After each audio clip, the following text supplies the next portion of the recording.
this book is, it starts out with like the trepidation, like what is it to be wrong? And then I think at the end it's like, you embrace it because pretty much everybody is wrong too, but it's how do you react to that with kindness towards people? How do you approach that with kindness?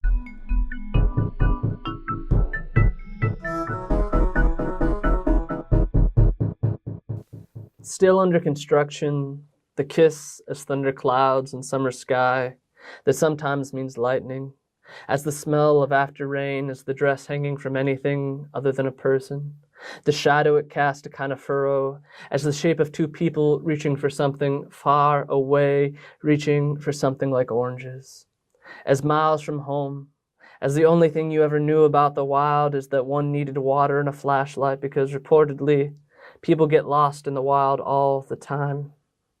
As in a hotel room one evening, listening to the stranger singing to Donovan, yonder stands your orphan with his gun, the face Joan Baez made, as the birds that knew Pompeii was blowing long before people did and tried to warn people at a time in history when no one spoke bird.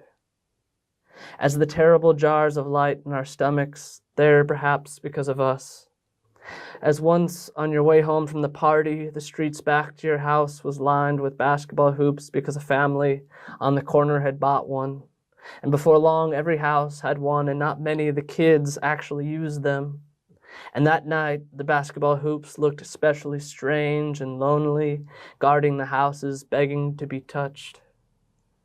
And you did, as you kissing each and every one on your way home from the party. That was beautiful. Thank you for reading Ars Poetica. Yeah. I think the motif of this poem is really interesting. The kiss as, and then you list all of these wonderful images. The final image of the poem makes me think of adolescence, and I was wondering if you think of this as like a coming of age poem or a first love poem. I think it's less about love, and it's more about for me it was this place that I'd been running away from my whole life. I always felt for whatever reason that if I could just get to West Virginia where my other family was and friends were, things would be great. And they kind of ended up being that way, and things actually worked out that way.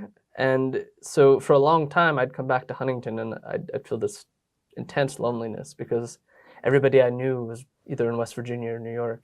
And I started thinking about that and thinking about what it would be like, to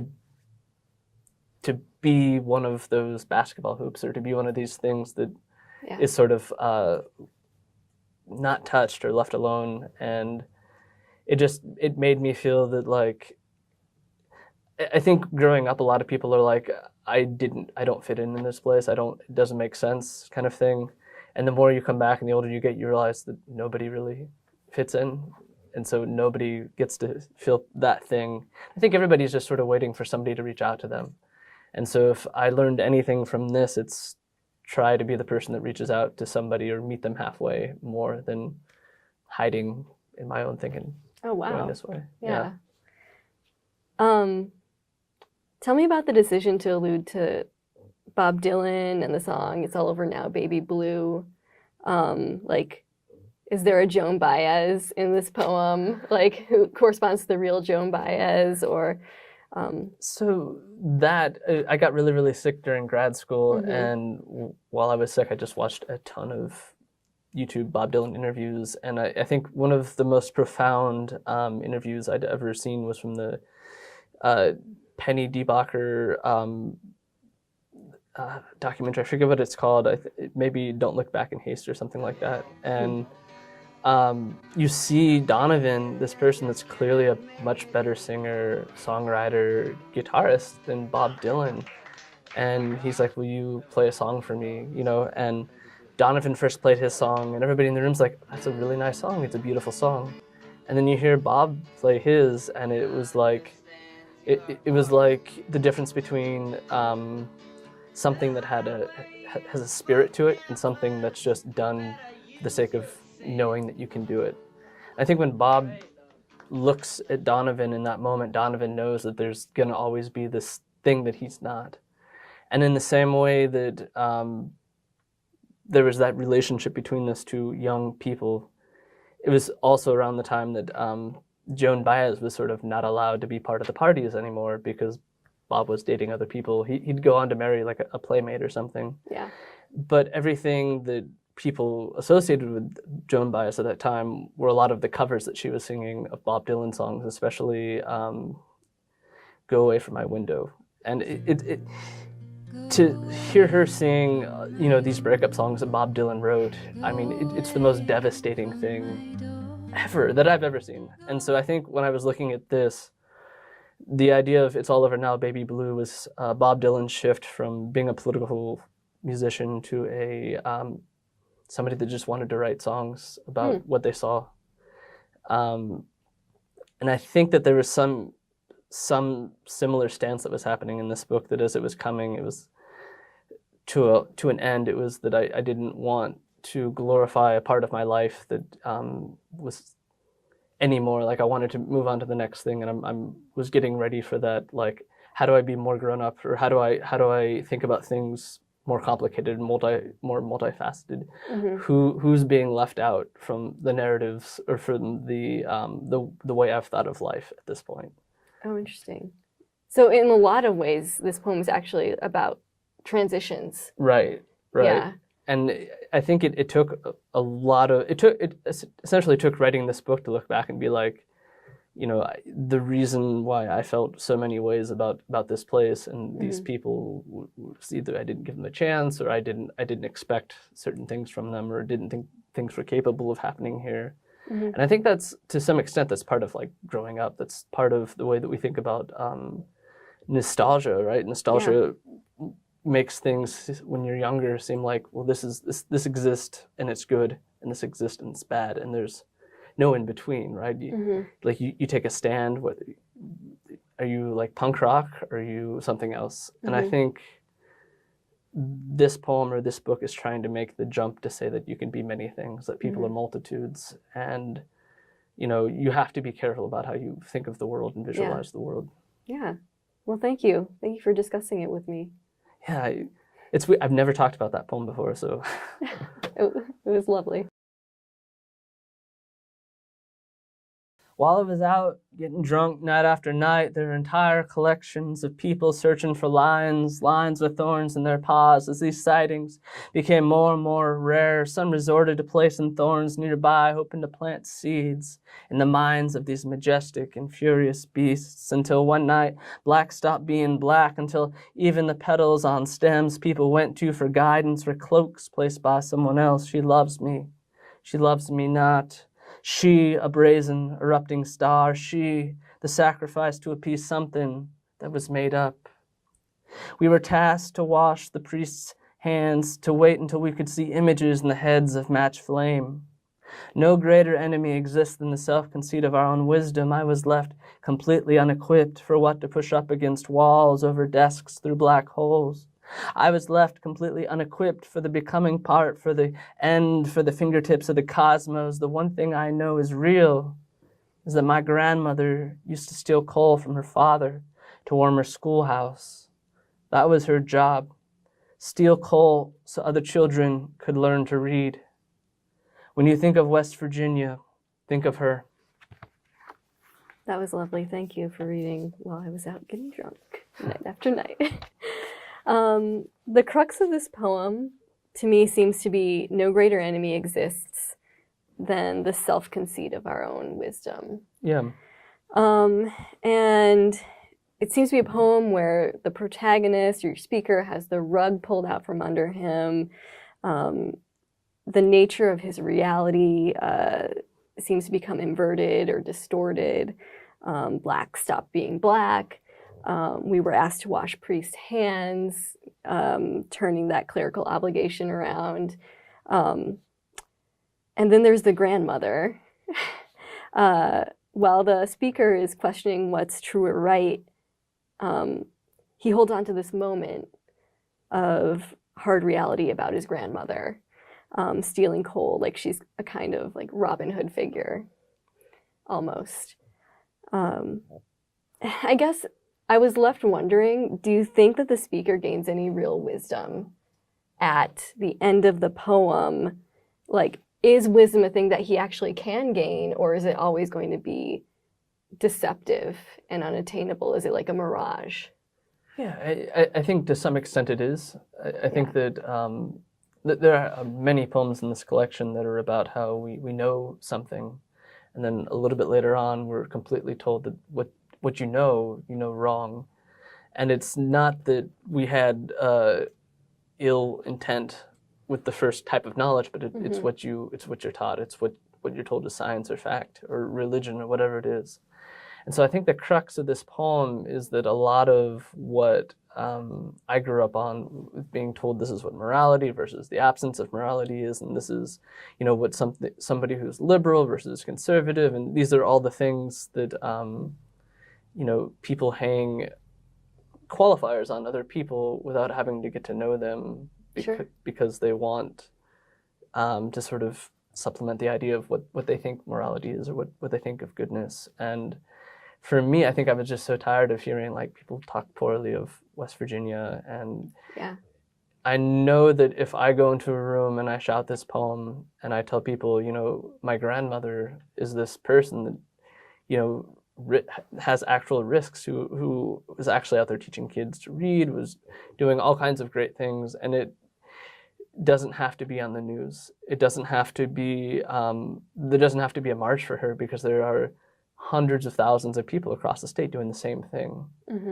But all you'll ever hear on the news are just negative things. And and it's to say that people are more than what we put upon them, I guess, or they're more than the places that they come from, that we feel that their places are. And both West Virginia and my grandmother, like, very, very, very special to me. So it was based on a real story, right? Yeah. And was that based on her experience when she was a younger person, or was she teaching? When she was when she was growing up, she grew up in a coal camp in West Virginia that doesn't exist anymore. So like, these are the kind of camps where they didn't pay miners with money; they gave them script. Oh my goodness! And so their schoolhouse, I think they had like 6 or 7 grades in one schoolhouse. But in the wintertime, particularly in the place where she was in Cassidy, West Virginia, it was just very, very cold, and they didn't have money to keep the house warm, or the schoolhouse warm.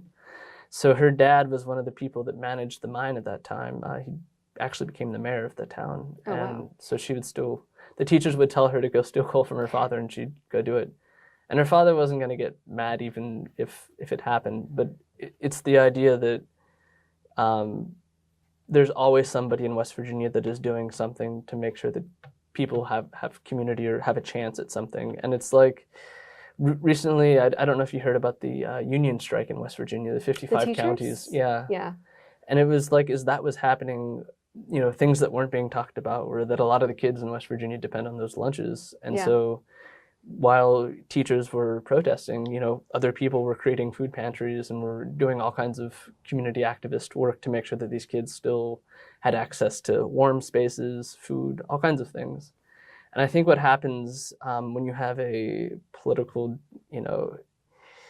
discussion where people want to base everything on like hillbilly elegy and Trump country and all these kinds of crazy qualifiers that don't describe the actual work that goes on in these places, you end up missing just incredibly beautiful humans. I don't know. A lot of this book kind of goes between how I grew up in California, but sort of the language that I was giving all comes from there. It comes from Appalachia, it comes from West Virginia, and that was the place that I felt most at home. And so I guess all these different things were sort of the natural progression from how do you grow up in a place where you're in such a consumer culture, in the northern tip of Orange County, and then end up in a place like Morgantown. Yeah. And I think what I've always loved about West Virginia is that people build things there, whether they're musicians or they're print makers or they're writers, whatever they're doing. It's like everything is so community-based. People are always building. And I feel like a loss of that, actually, when I'm in New York. I feel like so many institutions have been there for so long that it's like people are like, why aren't these institutions working for us now? You know, why when we apply to these things or these kinds of reading series, you know, why do they have the same problems that we had in the 80s and the 70s? And it's because there isn't a need for people to go out and start new things. So I don't know. I love that Appalachia's Bliss. It's always evolving, always changing, always morphing. Yeah. So I don't know if that's probably too much for that. So no, definitely not. Thank you for sharing it. And thanks for talking about that. It is really important to maintain perspective, and certainly what you were saying in your poems go towards that. So thank you. Both our language and the air carrying our language were birds and more birds. Our mouths vanished. I had to relearn to touch you in the room where we created art, the art that could no longer be heard in the art. I want to thank Catholic school for being the bully on the playground and the teacher that saved me from the bully. You said we all need to work on growing our own crown of teeth. You survived the war I read on the television from learning to dance, from your kitchen's linoleum floor that you'd gotten good at picking your body up from. If you can imagine, from meaning everything your hands touch, the perennials that no longer weed those hands beneath the motel sheets in Pittsburgh. I read you your from as place, as in where deer tracks fawn, but also a prism through which light enters you, which leaves you no longer just human. And the bend of sycamores on the bus ride back to New York City, a levee of our secret. And for better or worse, birds flew from us as a metaphor for anything with the potential to break us new.